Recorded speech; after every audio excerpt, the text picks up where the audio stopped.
Hola queridos estudiantes, ¿cómo están? Espero que se encuentren bien. En la clase del día de hoy realizaremos la retroalimentación de la guía 4, que consistía en el control de lectura de un crucigrama sobre la Segunda Guerra Mundial. Esto es para segundo medio B y C. Bien, ¿qué es lo que había que hacer? Había que leer de la página del texto de estudio, de la página 49 a la 70. Solamente leyendo el contenido del libro, no las actividades, no los extras ni las fuentes, nada. Y en total quedaba como 9 hojas.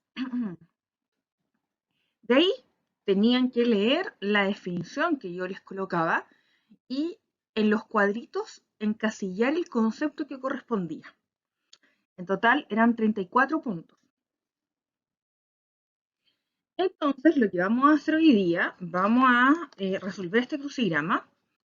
Si ustedes ven acá, les pongo las definiciones, acá está lo que correspondía y la parte del crucigrama para que ustedes contestaran.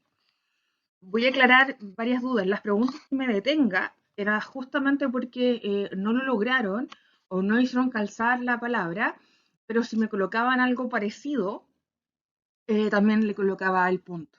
¿Ya? Empezamos entonces. 1.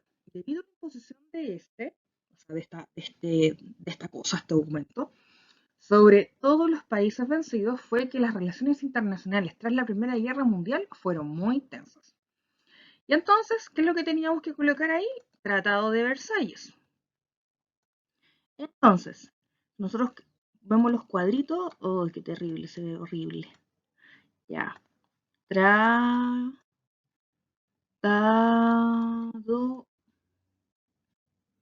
Ahí tenemos una D, ¿no es cierto? De Versalles.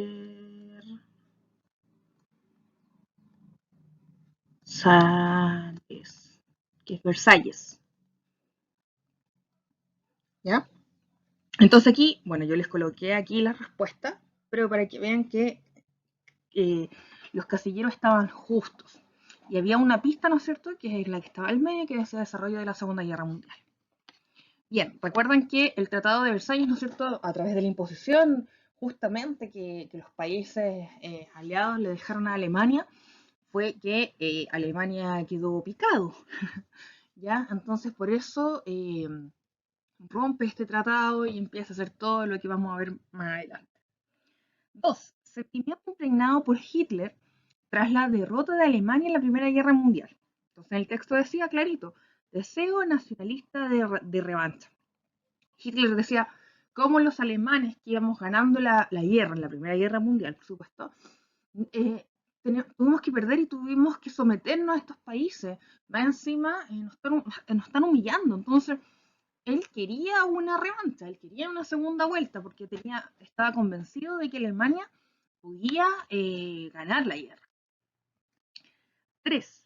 Acción realizada por los regímenes totalitarios, amparado por el Estado, donde se invaden otros territorios para asegurar su hegemonía. Esto entonces pertenece a la definición de políticas de expansión.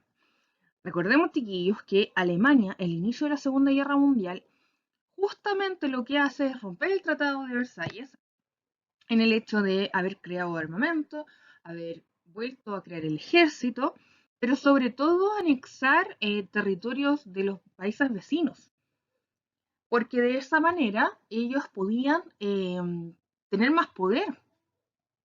¿Ya? 4. Organismo creado por el Tratado de Versalles tras la Primera Guerra Mundial, que proponía establecer las bases de la paz y la reorganización de las relaciones internacionales.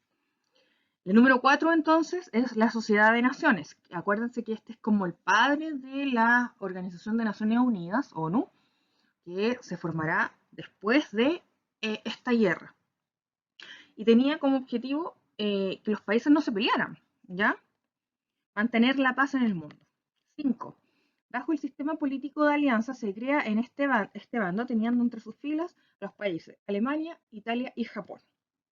Entonces, este se llamó el eje Berlín-Tokio-Roma. Entonces, chiquillos, ¿qué es lo que quiere decir esto? Que Francia y Gran Bretaña, al asumir de forma pasiva la anexión de estos territorios por parte de Alemania, inmediatamente no pueden controlar el expansionismo que quería lograr Alemania. Entonces ahí fueron débiles. ¿Ya? 8. Esto ha ocurrido el 1 de septiembre de 1939, que da inicio a la Segunda Guerra Mundial.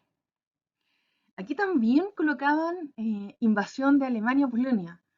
Sí, está bien, pero Alemania no invade solo Polonia. Ahí en este momento tenía un aliado que era la Unión Soviética. Entonces por ambos lados, por el este y por el oeste, invaden a Polonia. ¿Ya? Entonces la respuesta era invasión de Alemania y la Unión Soviética a Polonia. 9. Nombre de la etapa inicial de la guerra donde el eje invade países vecinos e inicia bombardeos generalizados en varias partes de Europa. Esta, chiquillos, fue la estrategia llamada guerra relámpago, que consistía en bombardear, ¿no es cierto?, los países para que de esta forma se rindieran. Por esta razón, muchachos, es que también la Segunda Guerra Mundial tiene muchos bajas de muertos, ¿no es cierto?, por el hecho de ser civiles.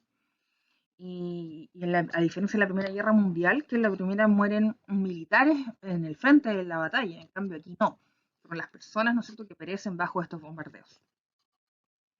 10.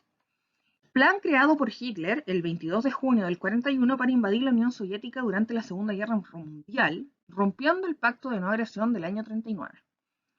Esta operación se llamó Operación Barbarroja, y bueno, las ambiciones de Hitler, que si bien hizo un pacto con Stalin, de igual forma se le subieron el humo a la cabeza y quiso invadir la Unión Soviética, y lamentablemente la resistencia del ejército rojo en este caso no hizo mucho porque ellos se murieron por el frío, ¿ya? Y ahí fue muy terrible para Alemania porque ahí perdieron muchos hombres.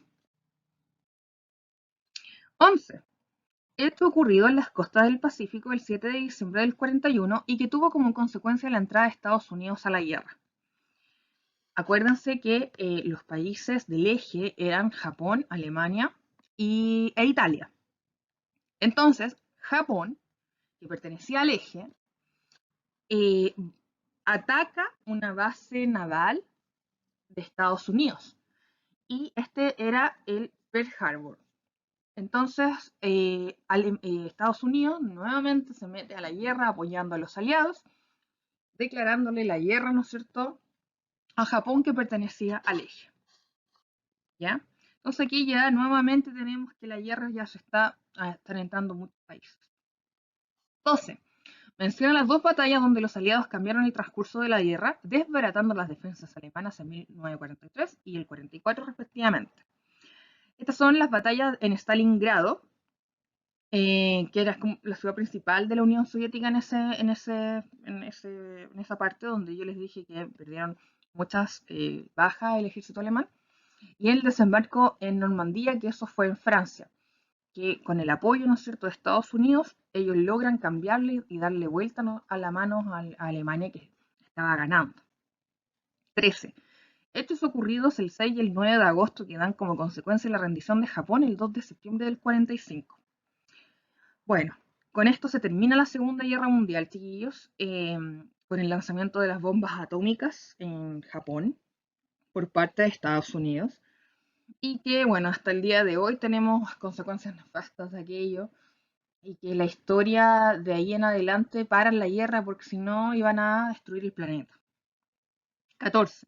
En la Segunda Guerra Mundial se aplicaron innovaciones tecnológicas en la logística y el armamento, y los más relevantes fueron los radares y las bombas atómicas. ¿Por qué los radares, chiquillos? Porque, por ejemplo, la Primera Guerra Mundial fue muy obsoleta, usaron caballos. En cambio, ahora la tecnología que ellos habían desarrollado con el tema de los radares te decía dónde está el enemigo. Y eso hacía que el plan de guerra fuera mucho más acabado. Y por otra parte, las bombas atómicas con esta nueva tecnología que ya es un arma de destrucción masiva.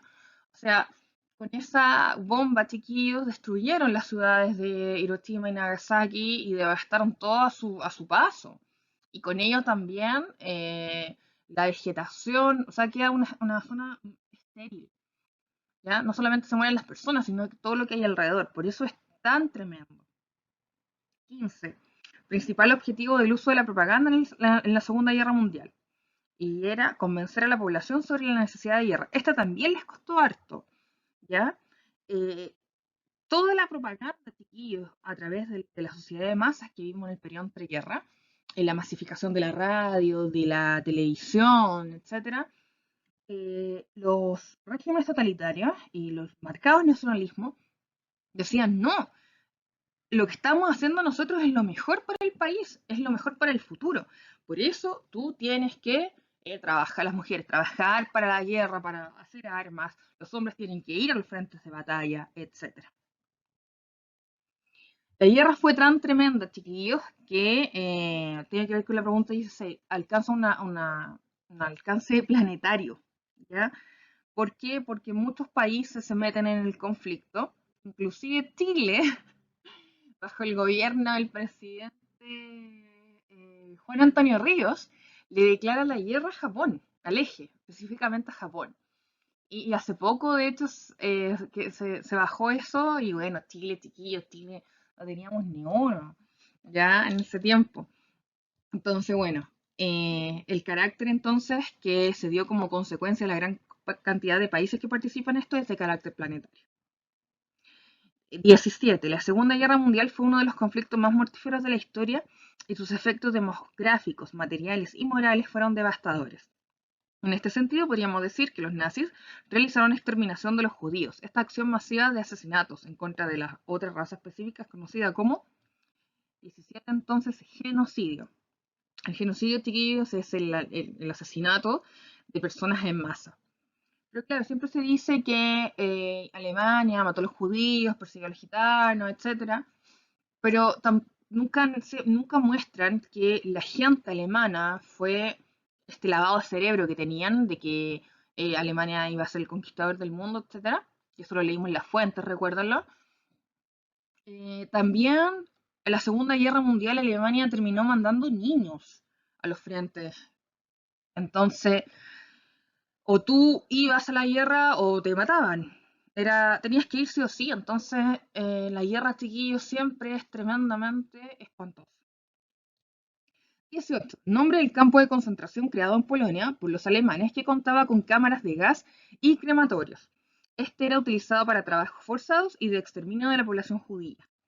Este entonces campo de concentración, de hecho todavía hoy se encuentra, es Auschwitz en Polonia y está como un museo. De hecho uno puede ir y ver todavía las camas, los pabellones donde ellos dormían, etc. 19. Estas acciones fueron en consecuencia de diversas razones, ya sea por la ocupación nazi en los países que invadieron durante el conflicto, otros se generaron al final de la guerra tras la liberación de prisioneros o por los acuerdos establecidos en tratados de paz y los cambios en la frontera. El 19 entonces son desplazamientos forzados. Claramente hay una migración, en este caso un desplazamiento dentro de los mismos lugares por el tema de la guerra. La gente huyó. ¿Ya? 20. Principal consecuencia del ataque nuclear causado por los lanzamientos de las bombas atómicas en Hiroshima y Nagasaki que repercuten hasta el día de hoy. Como le dije anteriormente, la radiación. De hecho, mucha gente del periodo posterior, las mujeres, por ejemplo, se embarazaban y los hijos salían con malformaciones, la naturaleza, la fauna, los peces contaminados, el suelo infértil, una serie de cosas que dejó como consecuencia esta bomba de energía nuclear, eh, que tuvo, o sea, que con eso Japón se rinde porque no tenía cómo pelear en contra de esto. 21. Nombre de las conferencias realizadas en febrero y julio de 1945 respectivamente, en la que los aliados decidieron los términos de rendición y ajustes territoriales más importantes de la posguerra. Ahí tenemos entonces en Yalta y Potsdam. Eso lo vimos también en clases y lo ejercitamos inclusive. Y es aquí donde Alemania nuevamente va a ser castigada por haber empezado la guerra, la dividieron en cuatro, ¿no es cierto? Y empieza el proceso de descolonización, etc.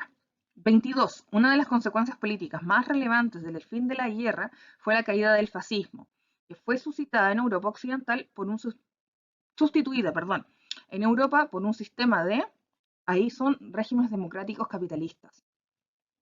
Italia, chiquillo, después de Mussolini, a Mussolini lo matan, lo descuartizan y empieza nuevamente una elección presidencial.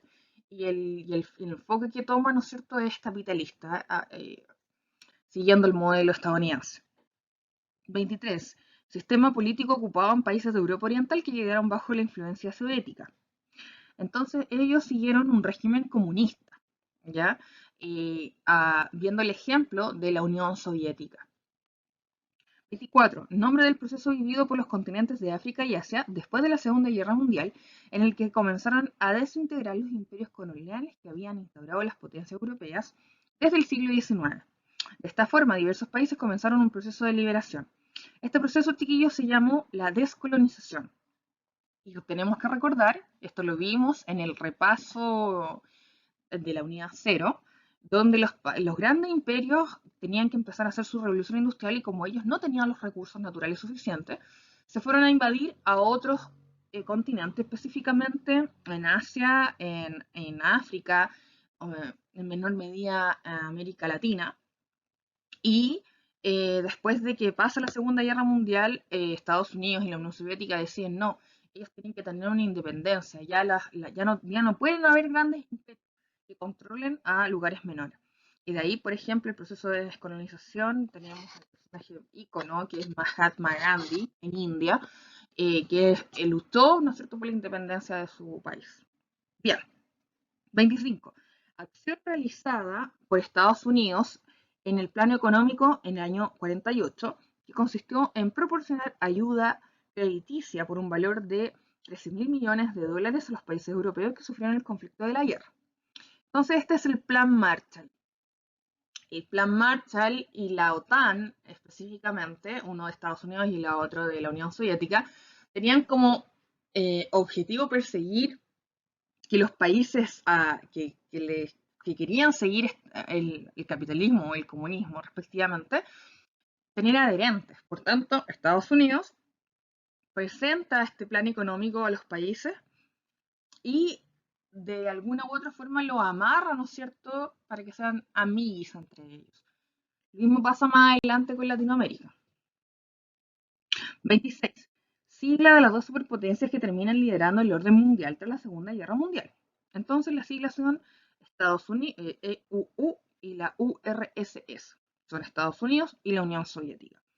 Entonces aquí tenemos que estos dos grandes monstruos, ¿no es cierto?, empiezan a controlar el mundo. Ellos como vencedores, ¿no es cierto?, de esta guerra, toman a la cabeza y es tanta la influencia de ellos dos que vamos a tener un periodo de guerra fría tremendo. Vamos a tener una polarización del mundo bajo estos dos polos. 27. Nombre de la mayor organización internacional hasta el día de hoy en materia de derechos. Fue creado en el 45 por 50 países con el fin de mantener la paz y la seguridad en el mundo, promover la amistad entre las naciones, mejorar el nivel de vida y defender los derechos humanos. Entonces ahí tenemos la organización, ¿no es cierto?, de las Naciones Unidas. 28. Nombre del documento declarativo realizado por la Asamblea General de las Naciones Unidas el 10 de diciembre del 48 en la ciudad de París, donde se recogen al menos 30 artículos acerca de los derechos humanos considerados básicos, ¿no es cierto?, en la Carta de San Francisco. Esta entonces, chiquillos, fue la Declaración Universal de los Derechos Humanos. Entonces tenemos que primero se organizan los países y después, ¿para qué se juntan estos países? Bueno, no puede haber otra guerra. Entonces lo que vamos a hacer, vamos a mandar una carta y vamos a decir que todos lo tienen que respetar los países. 29. Característica de los derechos humanos que considera los derechos son comunes a todas las personas, sin importar su condición, y deben ser respetados por todo el mundo. Los derechos humanos, chiquillos, son universales. Por tanto, cualquier ser humano que nazca en este mundo tiene un derecho inherente a él, que es el derecho humano, que es universal. 30. Características de los derechos humanos que implica que no son renunciables ni vendibles. Eso es el concepto de inalineables. Yo no puedo decir, ya, yo no quiero tener mis derechos humanos, yo no puedo renunciarlos. Y tampoco digo, yo no me puedo vender en cuerpo y alma a una persona porque eso tampoco eh, está permitido, ¿ya? Yo no puedo ser esclava de nadie, ustedes tampoco. ¿Se entiende? 31. Característica de los derechos humanos que dice que existe interrelaciones, que son, perdón, características de los derechos humanos que dice que existe interrelación y son indivisibles, que todo igualmente es importante y son necesarios. La privación de un derecho afecta a los demás, de esta manera que el avance de uno permite el de los demás. Entonces, que son interdependientes e indivisibles. Yo no puedo optar por uno o por otro, sino que yo puedo optar por todos los derechos que me respalden como humano. 32. Características de los derechos humanos que dice que no pierden la vigencia ni la validez ni acaban por el paso del tiempo. Entonces el 32 es imprescriptibles, o sea que esto es vitalicio, toda la vida, desde que yo nazco hasta que me muero. ¿Ya? Nazco con derechos humanos y me muero, ¿no es cierto?, con esos derechos. 33. Nombre de la primera Comisión Interamericana de Derechos Humanos, que depende de la Organización de Estados Americanos, la OEA. Así, si un habitante de algún país latinoamericano siente que su Estado no está protegido o que lo está violando en sus derechos, puede acudir a esta comisión para ser elegido. Esta comisión se llama Comisión Interamericana de Derechos Humanos. Y 34 y última, chiquillos, nombre de la principal institución encargada del resguardo y la promoción de los derechos humanos en Chile. Y también tiene un registro de organizaciones no gubernamentales que están relacionados con la defensa y promoción de los derechos. En este caso es el Instituto Nacional de Derechos Humanos. Esto lo vimos bastante presente, chiquillos, durante las manifestaciones del estallido social. Eran las personas que estaban como presenciando que no se hiciera violación a los derechos humanos a los manifestantes, etc. Entonces, ellos, si bien son un instituto, organizan, ¿no es cierto?, ayudas, por ejemplo, para la mujer, para los niños, etc. Entonces, chiquillos, recuerden que vamos a tener que emigrar y cambiarnos ¿cómo se llama?, al Classroom institucional. Ya están creados, chiquillos, y el código para segundo medio es FXQ5BUB. ¿Ya? No pueden entrar aquí si no tienen su correo institucional, así que recuerden eso, chiquillos. ¿Ok? Bien, muchachos, me despido con un beso gigante. ¡Mua! Que estén muy bien, corrijan su trabajo. No como en la forma del crucigrama como tal, pero si pueden copiar la definición con el concepto para poderlo interiorizar. Ya. Estén bien, chao, chao.